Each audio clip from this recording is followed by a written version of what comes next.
These are the instructions for the peace offering, which is presented to God. If you bring it to offer thanksgiving, then along with the thanksgiving offering, present unraised loaves of bread mixed with oil, unraised wafers spread with oil, and cakes of fine flour, well kneaded and mixed with oil. Along with the peace offering of thanksgiving, present loaves of yeast bread as an offering. Bring one of each kind as an offering, a contribution offering to God. It goes to the priest who throws the blood of the peace offering. Eat the meat from the peace offering of thanksgiving the same day it is offered. Don't leave any of it overnight. If the offering is a votive offering or a free will offering, it may be eaten the same day it is sacrificed, and whatever is left over on the next day may also be eaten.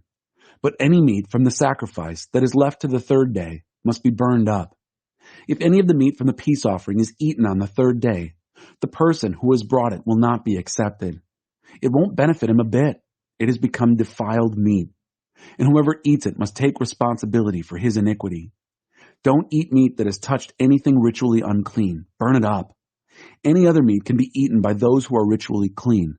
But if you're not ritually clean and eat meat from the peace offering for God, you will be excluded from the congregation.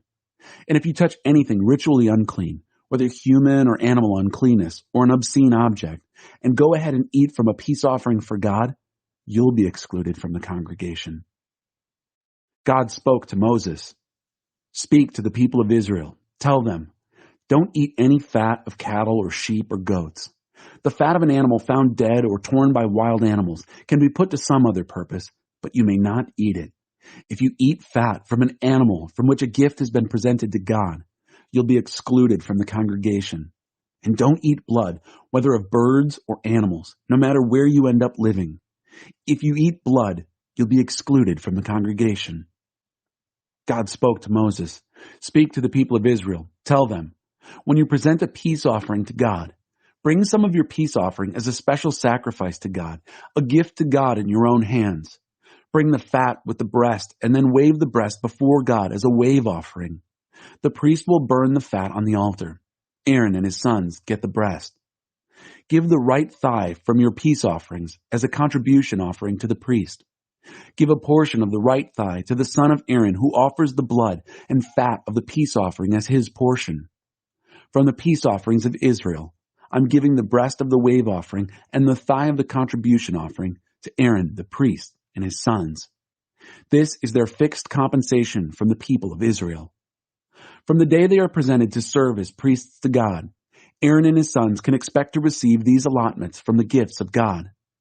This is what God commanded the people of Israel to give the priests from the day of their anointing. This is the fixed rule down through the generations. These are the instructions for the whole burnt offering, the grain offering, the absolution offering, the compensation offering, the ordination offering, and the peace offering which God gave Moses at Mount Sinai on the day he commanded the people of Israel to present their offerings to God in the wilderness of Sinai.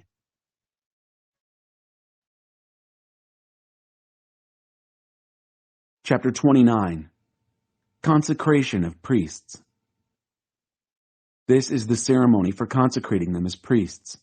Take a young bull and 2 rams, healthy and without defects.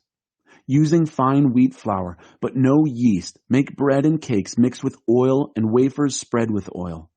Place them in a basket and carry them along with the bull and the 2 rams. Bring Aaron and his sons to the entrance of the tent of meeting and wash them with water.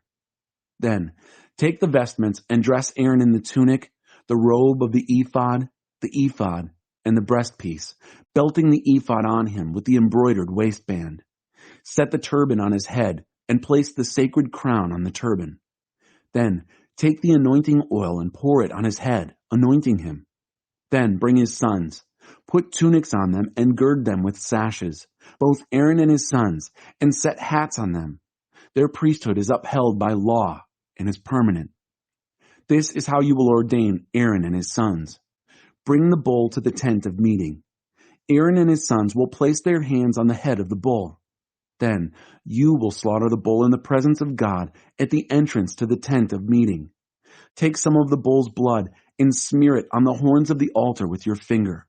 Pour the rest of the blood on the base of the altar. Next, take all the fat that covers the innards, fat from around the liver and the 2 kidneys, and burn it on the altar. But the flesh of the bull, including its hide and dung, you will burn up outside the camp. It is an absolution offering. Then take one of the rams. Have Aaron and his sons place their hands on the head of the ram. Slaughter the ram and take its blood and throw it against the altar, all around. Cut the ram into pieces. Wash its innards and legs. Then gather the pieces and its head and burn the whole ram on the altar. It is a whole burnt offering to God, a pleasant fragrance, an offering by fire to God. Then take the second ram.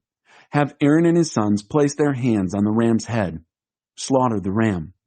Take some of its blood and rub it on Aaron's right earlobe and on the right earlobes of his sons, on the thumbs of their right hands and on the big toes of their right feet. Sprinkle the rest of the blood against all sides of the altar. Then take some of the blood that is on the altar, mix it with some of the anointing oil, and splash it on Aaron and his clothes, and on his sons and their clothes, so that Aaron and his clothes, and his sons' clothes will be made holy. Take the fat from the ram, the fat tail, the fat that covers the innards, the long lobe of the liver, the 2 kidneys and the fat on them, and the right thigh. This is the ordination ram. Also, take 1 loaf of bread, an oil cake, and a wafer from the bread basket that is in the presence of God. Place all of these in the open hands of Aaron and his sons, who will wave them before God, a wave offering. Then take them from their hands and burn them on the altar with the whole burnt offering, a pleasing fragrance before God, a gift to God. Now, take the breast from Aaron's ordination ram and wave it before God, a wave offering. That will be your portion. Consecrate the wave offering breast and the thigh that was held up. These are the parts of the ordination ram that are for Aaron and his sons. Aaron and his sons are always to get this offering from the Israelites. The Israelites are to make this offering regularly from their peace offerings. Aaron's sacred garments are to be handed down to his descendants so they can be anointed and ordained in them. The son who succeeds him as priest is to wear them for 7 days and enter the tent of meeting to minister in the holy place. Take the ordination ram and boil the meat in the holy place. At the entrance to the tent of meeting, Aaron and his sons will eat the boiled ram and the bread that is in the basket. Atoned by these offerings, ordained and consecrated by them, they are the only ones who are to eat them. No outsiders are to eat them. They're holy. Anything from the ordination ram or from the bread that is left over until morning, you are to burn up. Don't eat it. It's holy. Do everything for the ordination of Aaron and his sons exactly as I've commanded you throughout the 7 days. Offer a bull as an absolution offering for atonement each day. Offer it on the altar when you make atonement for it. Anoint and consecrate it. Make atonement for the altar and consecrate it for 7 days. The altar will become soaked in holiness. Anyone who so much as touches the altar will become holy. This is what you are to offer on the altar. 2-year-old lambs each and every day. 1 lamb in the morning and the second lamb at evening.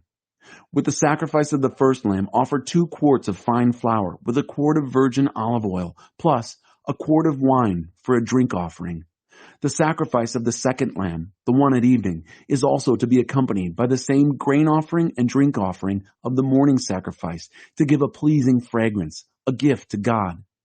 This is to be your regular, daily, whole burnt offering before God, generation after generation, sacrificed at the entrance of the tent of meeting. That's where I'll meet you. That's where I'll speak with you. That's where I'll meet the Israelites, at the place made holy by my glory. I'll make the tent of meeting and the altar holy. I'll make Aaron and his sons holy in order to serve me as priests. I'll move in and live with the Israelites. I'll be their God. They'll realize that I am their God who brought them out of the land of Egypt so that I could live with them. I am God, your God.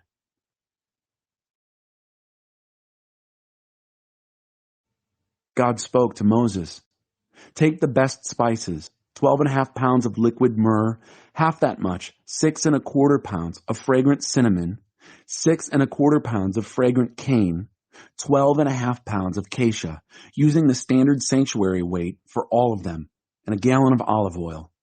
Make these into a holy anointing oil, a perfumer's skillful blend. Use it to anoint the tent of meeting, the chest of the testimony, the table and all its utensils, the lampstand and its utensils, the altar of incense, the altar of whole burnt offerings and all its utensils, and the wash basin and its base. Consecrate them so they'll be soaked in holiness, so that anyone who so much as touches them will become holy. Then anoint Aaron and his sons. Consecrate them as priests to me. Tell the Israelites, this will be my holy anointing oil throughout your generations. Don't pour it on ordinary men. Don't copy this mixture to use for yourselves. It's holy. Keep it holy. Whoever mixes up anything like it or puts it on an ordinary person will be expelled. On the seventh day, Elishama, son of Ammihud, the leader of the people of Ephraim, brought his offering. His offering was a silver plate weighing 3¼ pounds, and a silver bowl weighing 1¾ pounds, according to the standard sanctuary weights, each filled with fine flour mixed with oil as a grain offering. A gold vessel weighing 4 ounces, filled with incense, a young bull, a ram, and a yearling lamb for a whole burnt offering, a he-goat for an absolution offering, 2 oxen, 5 rams, 5 he-goats, and 5 yearling lambs to be sacrificed as a peace offering. This was the offering of Elishama, son of Ammihud. On the 8th day, Gamaliel, son of Pedazur, the leader of the people of Manasseh, brought his offering. His offering was a silver plate weighing 3¼ pounds, and a silver bowl weighing 1¾ pounds, according to the standard sanctuary weights, each filled with fine flour mixed with oil as a grain offering.